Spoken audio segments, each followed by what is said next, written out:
सर्वच काही जे खूप शुद्ध ट्रान्सपरंट दिसतं, पांढरं दिसतं, ते खरंच चांगलं असतं का? खास करून जेव्हा एखादा सेल्समन आपल्या घरी येतो आणि आपल्याला आपल्या घरातील जे पाणी आपण वर्षानुवर्ष पित आहे त्या पाण्यामध्ये फार गाळ असल्याचा, घाण असल्याचा, केमिकल्स असल्याचा ह्याने एक टेस्ट करून आपल्याला त्याचं जे RO मशीन आहे ते विकून जातो. आणि त्यानंतर RO मधून जे येणारं पाणी आहे एकदम ट्रान्सपरंट आणि व्हाईट चकचकीत असं असतं. तर ते आपल्यासाठी, आपल्या आरोग्यासाठी, आपल्या बाळासाठी खरोखर चांगलं असतं का? कोणतं पाणी प्यायला पाहिजे? काय पाणी हे फक्त पाणी आहे का पाणी हे जीवन आहे? जसं आपण म्हणतो पाणी हेच जीवन. मग जर पाणी जीवन असेल तर त्याची निवड ही सुद्धा खूप विचारपूर्वक केली पाहिजे, नाही का? चला, आज आपण या व्हिडिओमध्ये पाहूया की पाणी कोणतं प्यायला पाहिजे, आपल्याकडं कोणत्या कोणत्या प्रकारचं पाणी उपलब्ध आहे, कोणत्या पाण्याचे काय परिणाम होतात, आणि आपल्या आजच्या या काळामध्ये सर्वात चांगलं पाणी म्हणजे कोणतं पाणी, आणि ते आपण आपल्या बाळाला किंवा आपल्याला दिल्याने त्याच्या आरोग्यावर होणारे जे परिणाम आहेत ते कशा प्रकारे चांगले परिणाम किंवा वाईट परिणाम होतात हे आपण आजच्या व्हिडिओमध्ये पाहूया. मी डॉक्टर संतोष मद्रेवार, बालरोग तज्ज्ञ, निमाय हॉस्पिटल. आज या व्हिडिओमध्ये शेवटपर्यंत माझ्यासोबत राहा, कारण या व्हिडिओच्या शेवटी तुम्हाला समजेल की खरोखर कोणतं पाणी चांगलं आहे आणि कोणतं पाणी चांगलं नाही आहे. आपण 3 प्रकारच्या पाण्यांविषयी चर्चा करूया. कोणते 3 प्रकारचे पाणी? पहिलं पाणी म्हणजे RO वॉटर है ना, जे आपल्या 90% घरांमध्ये आज पिल्या जातं. ते म्हणजे RO, रिव्हर्स ऑस्मोसिसनी तयार झालेलं पाणी. ते पाणी. दुसरं पाणी म्हणजे आपल्याला कॉर्पोरेशनद्वारे किंवा कुठल्याही गव्हर्मेंट सप्लायद्वारे येणारं नदीचं किंवा तळ्याचं पाणी. तिसरं पाणी म्हणजे एखाद्या विहिरीचं पाणी. जसं की एखाद्या छोट्या गावामध्ये ग्रामपंचायत एखाद्या विहिरीतून पाणी देते किंवा प्रत्येकाच्या घरामध्ये किंवा शेतीमध्ये विहीर असते, त्या विहिरीचं मिळणारं पाणी. तर चला, आज आपण आपल्या या व्हिडिओमध्ये ह्या 3 प्रकारच्या पाण्यामध्ये सर्वात चांगलं पाणी कोणतं आणि आपल्याला आजच्या दिवसामध्ये आपल्या परिस्थिती अनुसार कोणतं पाणी पिलं पाहिजे हे आज पाहूया. तर पहिलं पाणी आहे RO पाणी, जे आपल्याला एकदम शुद्ध, चकचकीत, त्याच्यामध्ये कसलीही घाण नाही, मळ नाही, असं सेल्समननी आपलं ब्रेन वॉश करून आपल्याला ते RO मशीन विकलेलं आहे. सर्वात पहिले हे जाणून घेऊया की हे रिव्हर्स ऑस्मोसिस किंवा RO टेक्नॉलॉजी का आली. जेव्हा आपण काही दिवसांपूर्वी म्हणजे एक 15-20 वर्षापूर्वी पाण्याचे नॅचरल स्रोत आपल्यासाठी उपलब्ध होते, तेव्हा आपल्याला कसल्याही फिल्टरेशनची किंवा प्रोसेसची गरज नव्हती. पण काय झालं, मानवजातीच्याच अतिरेकामुळं पाण्याची जी पातळी आहे जमिनीतली ती खोल जात गेली आणि आपण जमिनीच्या 800,000 फूट खालून पण पाणी वरती घ्यायला लागलो. परिणामतः ज्या पाण्याचा नॉर्मल TDS हा 100 ते 400 असायला पाहिजे. TDS म्हणजे त्यातील सॉलिड लोड. म्हणजे पाणी हे फक्त पाणी नसतं. जे पाणी ढगातून पडतं ते H2O. आपण म्हणतो ना 2 हायड्रोजन आयन आणि 1 ऑक्सिजन आयन मिळून जे पाणी तयार होतं त्याला आपण H2O म्हणतो. ते पाणी म्हणजे ढगातून पडणारं पाणी. ते पाणी फक्त चातक पक्षीच पितो, आपण पाहतो. मानव ते पाणी कधीही पित नाही, कारण ढगातून पडणारं जे पाणी आहे ते ॲसिडिक वॉटर असतं. आपण म्हणतो ना पाण्याला जीवन म्हणतो. ते पाणी पिण्यायोग्य नाही आहे. जरी ते पाणी स्टराईल आहे, त्याच्यामध्ये कसल्याही प्रकारचं इन्फेक्शन नाही आहे, कॉन्टॅमिनेशन नाही आहे, केमिकल्स नाही आहेत, कसल्याही प्रकारचा गाळमध्ये नाही आहे, पण ते पाणी पिण्यायोग्य नाही. जर कोणी असं ढगातलं डायरेक्ट पाणी पिलं तर त्याचं आयुष्य कमी होतं. त्याला वेगवेगळ्या प्रकारचे आजार होतात. पण काय झालं, जेव्हा आपण खोलवरून पाणी काढायला लागलो तेव्हा त्या नॉर्मल पाण्याचा जो TDS 100 ते 400 हवा, तो TDS 1000, 1200, 1500 यायला लागला. कोणत्याही गोष्टीची जेव्हा अति होते, आपण म्हणतो ना अति तेथे माती. आपण जमिनीतून अतिरेक करून पाणी काढलं आणि त्यामुळं त्याचा TDS वाढला. जितकं खोल पाणी असतं त्याच्यामध्ये तेवढे सॉल्ट्स जास्त असतात. सॉल्ट्स म्हणजे मिनरल्स. जेवढे जास्त मिनरल्स पाण्यामध्ये असतील ते आपण जर कंझ्युम केलं काही प्रोसेस न करता, तर ते आपल्या शरीरामध्ये एक्स्ट्रा प्रमाणामध्ये डिपॉझिट होतील. त्याने आपली हाडं कमजोर होतील, दात खिळखिळे होतील, किंवा बोन एकदम आपले लूज झाल्याने, बोन ट्युमर्स वगैरे झाल्याने, किंवा असे जबडे मोठे मोठे झाल्याने वेगवेगळ्या प्रकारचे आजार जसे की फ्लोरोसिस वगैरे आजार व्हायला लागले. आणि हे आजार झाल्यामुळे त्या पाण्याचा TDS कमी करणं क्रमप्राप्त झालं. दुसरं, अगोदर जे येणारं पाणी होतं ते डायरेक्ट नदीतून आपल्या घरापर्यंत येत होतं. पण आता प्रॉब्लेम काय झाला की हे पाणी येत असताना भरपूर इंडस्ट्रीयल जी डेव्हलपमेंट झाली, त्या इंडस्ट्रीजमधून येणारं जे इंडस्ट्रीयल वेस्ट आहे ते इंडस्ट्रीयल वेस्ट आपल्या पिण्याच्या पाण्यामध्ये मिक्स व्हायला लागलं.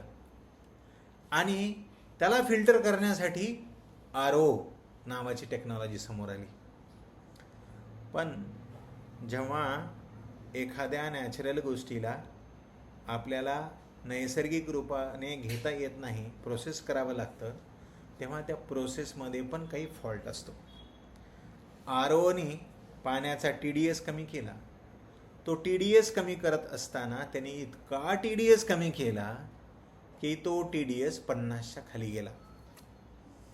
जेव्हा पाण्याचा TDS कमी झाला, त्यामधील जे मिनरल्स आहेत ते नाहीसे झाले. तो गाळ नाही आहे, त्यातील जे मिनरल्स आहेत ते आपलं जीवन आहे. पण ROने ते जीवनच पाण्यातून काढून टाकलं. ते पाणी ॲसिडिक झालं.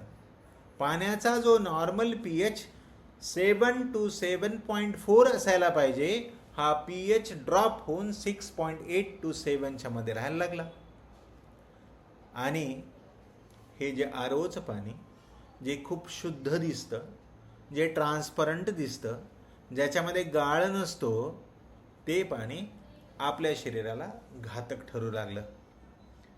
जेव्हा ॲसिडिक वॉटर आपण पितो तेव्हा काय होतं की आपल्या शरीरात राहणारे जे नॉर्मल जीवजंतू आहेत, जे नॉर्मल फ्लोरा आहे, आपण त्याला आता नावं दिली आहेत गुड बग्स. हे जे बग्स आहेत, गुड बग्स आहेत, नॉर्मल बॅक्टेरिया आहेत, हे कॉमन सेल बॅक्टेरिया आहेत, या आपल्या शरीरासाठी खूप आवश्यक आहेत. त्या बॅक्टेरिया आपल्याला अन्न पचविण्यासाठी मदत करतात. त्या आपल्या सोबत को-लिव्हिंग आहेत. एका रूममध्ये जसे 2 व्यक्ती राहतात तशा भरपूर बॅक्टेरिया आपल्या शरीरामध्ये आपल्या सोबत जगत असतात. पण या आरओच्या पाण्याने आपण या बॅक्टेरियांना शरीरातून जाळून टाकलं, काढून टाकलं. परिणामतः शरीर त्या पाण्यासारखं स्टराईल व्हायला लागलं आणि आपली पचनशक्ती खराब झाली. हळूहळू प्रत्येक व्यक्तीच्या शरीरामधील जे पचनाचं प्रमाण आहे ते कमकुवत व्हायला लागलं. परिणामतः पोटाच्या आजारांचं प्रमाण वाढलं. लोकांना आता ॲसिडिटी सारखे त्रास द्यायला लागले. आणि जे कधी आजार नाही ऐकले होते, जसे की पॅनक्रियाटायटिस, गॉल स्टोन्स आणि colitis, ulcerative colitis, inflammatory bowel disease, IBD, IBS, हे सगळे आजार आपलं तोंडवरती काढू लागले.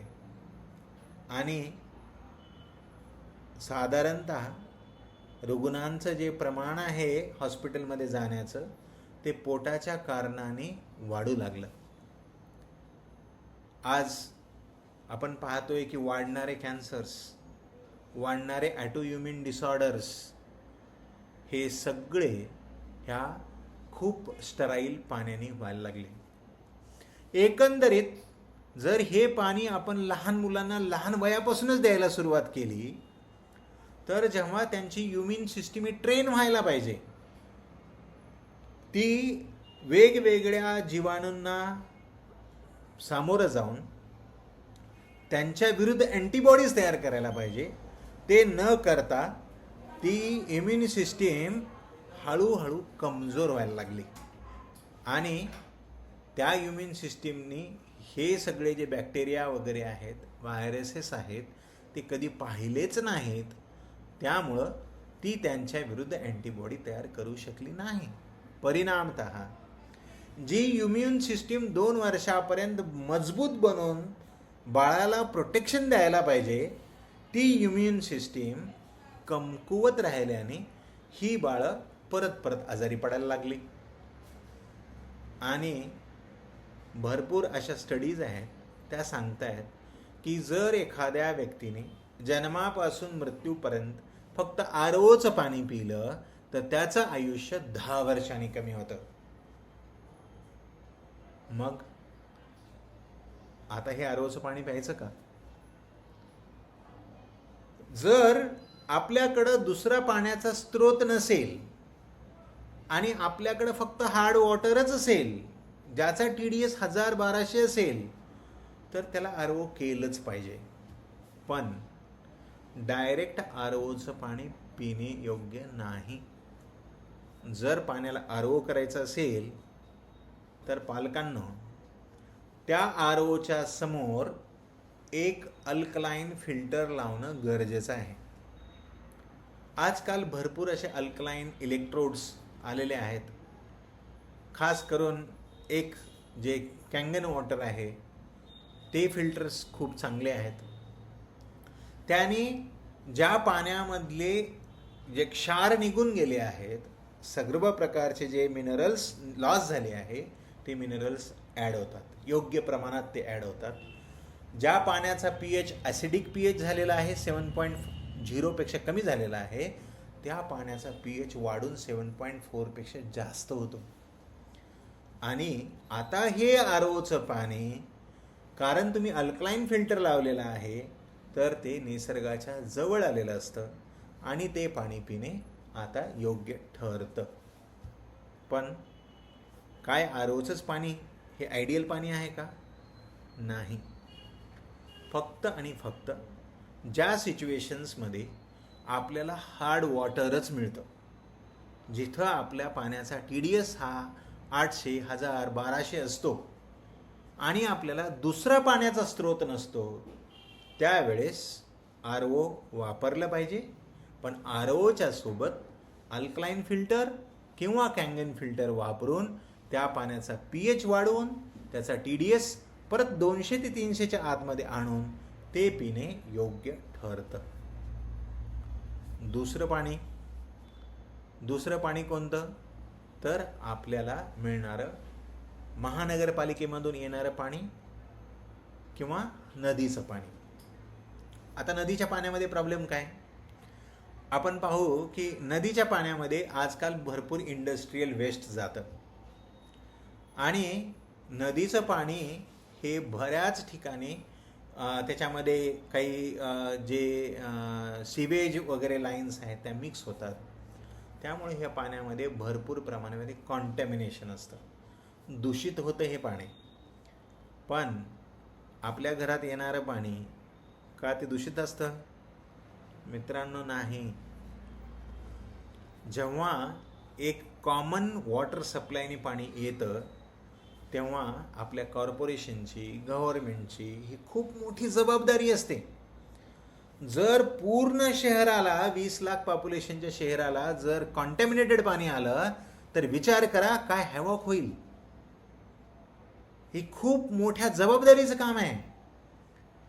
आणि जसं आपल्या संभाजीनगरमध्ये जे काही आपल्याला गोदावरीचं पाणी जायकवाडी धरणातून येतं ते पाणी सर्वात पहिले वाल्मी, जे आपल्या महानगरपालिकेचं एक मोठं वॉटर प्युरिफिकेशन सेंटर आहे, त्या वाल्मीत शुद्धीकरण होतं. त्यातला सर्व प्रकारचा जो गाळ आहे, फिल्ट्रेशन आहे ते होतं. त्यामध्ये इन्फेक्शन कमी करण्यासाठी, बॅक्टेरियल लोड कमी करण्यासाठी क्लोरीन वगैरे ॲड केलं जातं. ते पाणी आपल्याला नैसर्गिक पाणी बनवूनच मग आपल्या घरामध्ये येतं. आता या पाण्यामध्ये कधी गाळ असतो? तो गाळ चांगला असतो. त्या गाळामध्ये मिनरल्स असतात. त्यामुळे आपण म्हणतो ना, पावसाचं पाणी आपण पित नाही. पण तेच पाणी जेव्हा ते खडकातून वाहतं, मातीतून घोळतं, ते झऱ्यातून येतं, नदीतून वाहतं, त्यावेळेस ते पृथ्वी मातेकडून भरपूर असे मिनरल्स, मायक्रो मिनरल्स, जे खनिज आपल्या शरीरासाठी आवश्यक असतात, ते खनिज घेऊन येतं. त्यातला तो गाळ हमेशा गाळ नसतो मित्रांनो. आणि महानगरपालिकेकडून आलेलं पाणी किंवा गव्हर्नमेंट सप्लायकडून आलेलं पाणी RO फिल्ट्रेशन करणे हा सर्वात मोठा मूर्खपणा आहे. आपण कधीच या पाण्याला अशा प्रकारे रिव्हर्स ऑस्मोसिसने फिल्टर नाही केलं पाहिजे. कारण जे अमृतासमान पाणी आहे त्याला RO करून आपण त्याचं विष बनवतो आणि ते विष पितो. त्यामुळं जर तुम्हाला गव्हर्नमेंट सप्लायचं, जे जायकवाडी धरणाचं किंवा कुठल्याही नदीचं, तळ्याचं पाणी मिळत असेल तर त्या पाण्यामध्ये जास्तीत जास्त फक्त काही बॅक्टेरिया असू शकतात. कॉन्टॅमिनेशनमुळे इन्फेक्शन होऊ शकतं. तर आपण या पाण्याला फक्त बॉईल करून, साध्या कपड्याच्या फिल्टरने फिल्टर करून हे पाणी वापरल्यास हे पाणी सगळ्यात चांगलं पाणी आहे. त्यामुळं लक्षात घ्या, महानगरपालिकेच्या पाण्यामधून येणारा जो गाळ आहे तो फक्त कपड्याच्या फिल्टरने फिल्टर करा, त्याला उकळून घ्या आणि ते पाणी प्या. याला कसल्याही RO फिल्ट्रेशनची गरज नाही. जर तुमच्या घरात महानगरपालिकेच्या पाण्याला फिल्टर करण्यासाठी जर तुम्ही RO बसवलं असेल तर त्याला आजच काढून फेकून द्या. हे RO तुमचं आयुष्य कमी करत आहे. आणि जर तुम्ही हे RO काढून टाकून महानगरपालिकेचं पाणी फक्त साध्या कपड्याने फिल्टर करून आणि खास करून लहान मुलांना ते बॉईल करून दिलं तर हे पाणी सर्वोत्तम पाणी आहे. तिसरं पाणी म्हणजे विहिरीचं पाणी. हे पाणी शक्यतो छोट्या गावांमध्ये किंवा इंडिव्हिज्युअल घरामध्ये, छोट्या गावामध्ये जिथं तलाव वगैरे नसेल, तलाव नसेल तर ग्रामपंचायतीची विहीर असते, त्या विहिरीतून पाण्याचा उपसा करून त्याचं शुद्धीकरण करून ते पाणी आपल्याला दिलं जातं. किंवा आपण जर एखाद्या छोट्याशा शेत असेल आणि त्या शेतामध्ये जर विहीर असेल आणि त्या विहिरीचं पाणी पित असू, जर ते पाणी युजली विहीर ही खूप खोल नसते, ही 70-80 फूट 100 फुटापेक्षा जास्त खोल नसते. त्यामुळं हे पाणी जे झऱ्यातून येतं ते सर्वात चांगलं असतं. हे पाणी नॅचरल रूपाने फिल्टर झालेलं असतं. हे पाणी जेव्हा विहिरीमध्ये येतं त्याच वेळेस त्याला सर्व प्रकारचे फिल्टर्स निसर्गाने लावून दिलेले आहेत मित्रांनो.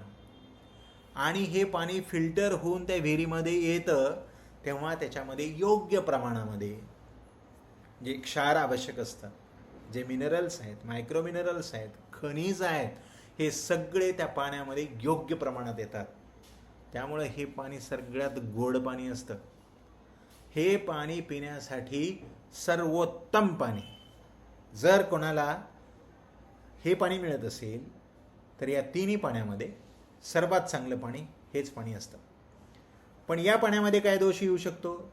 याही पाण्यामध्ये कॉन्टॅमिनेशन होऊ शकतं. आजूबाजूला जर कुठलं ड्रेनेज असेल तर त्याचं काही लिकेज होऊन कॉन्टॅमिनेशन होऊ शकतं. सिवेज कॉन्टॅमिनेशन या पाण्यात होण्याची शक्यता असते. त्यामुळं जेव्हा सीझन बदलतो त्या काळामध्ये हे पाणी उकळून घेतल्यास याला कसल्याही दुसऱ्या फिल्ट्रेशनची गरज नाही आणि हे पाणी आपण जशाच तसे पिऊ शकतो. जर कोणी प्रगतीच्या नावाखाली, मॉडर्नायझेशनच्या नावाखाली किंवा मी खूप श्रीमंत झालो या नावाखाली जर विहिरीच्या पाण्यावरती RO फिल्टर बसवत असेल तर हा सर्वात मोठी तुम्ही चूक करत आहात. तुम्ही एक अमृताला विष बनवत आहात. या पाण्याला जशाच तसे प्या. रेग्युलरली याचा TDS चेक करा. हे पाणी युजली अल्कलाईन पाणी असतं. हे पाण्याने तुमचं आयुष्य, तुमच्या बाळाचं आयुष्य वाढणार असतं. त्यामुळं पाण्याची निवड करत असताना योग्य निवड करा. जर तुमच्याकडे हार्ड वॉटर असेल पण कुठून तरी तुम्हाला महानगरपालिकेचं पाणी मिळणार असेल तर ते पाणी प्रिफर करा. आपण भरपूर गोष्टी आउटसोर्स करतो आहे ना. किराणा बाहेरून घेऊन येतो, दूध बाहेरून घेऊन येतो. तसं जर आपल्या जवळच कुठून आपल्याला महानगरपालिकेचं पाणी मिळणार असेल तर ते पण घेऊन या. ते पाणी आपल्याला, आपल्या घरातील सर्वांना पाजा, आपल्या लेकरांना पाजा. त्यांची इम्युनिटी चांगली राहील. अशा प्रकारचं पाणी पिल्याने त्यांची हेल्थ चांगली राहील, त्यांची ग्रोथ चांगली राहील. आणि जर तुम्ही असं न करता फक्त ROचं पाणी पित असाल तर लक्षात ठेवा, येणाऱ्या काळामध्ये तुम्हाला किंवा तुमच्या बाळाला ॲटोइम्युन डिसऑर्डर्स, कॅन्सर्स आणि लो इम्युनिटी या गोष्टींना सामोरे जावं लागेल. तर आपल्या पाण्याचं योग्य निवड करा. पाणी हे जीवन आहे आणि ह्या जीवनाला जपा. जर तुम्हाला हा व्हिडिओ योग्य वाटत असेल तर लाईक करा. तुमच्या मित्रांना जे RO वापरतात त्यांना जरूर शेअर करा. आणि अशाच प्रकारची माहिती मिळविण्यासाठी या चॅनलला सबस्क्राईब करा. धन्यवाद.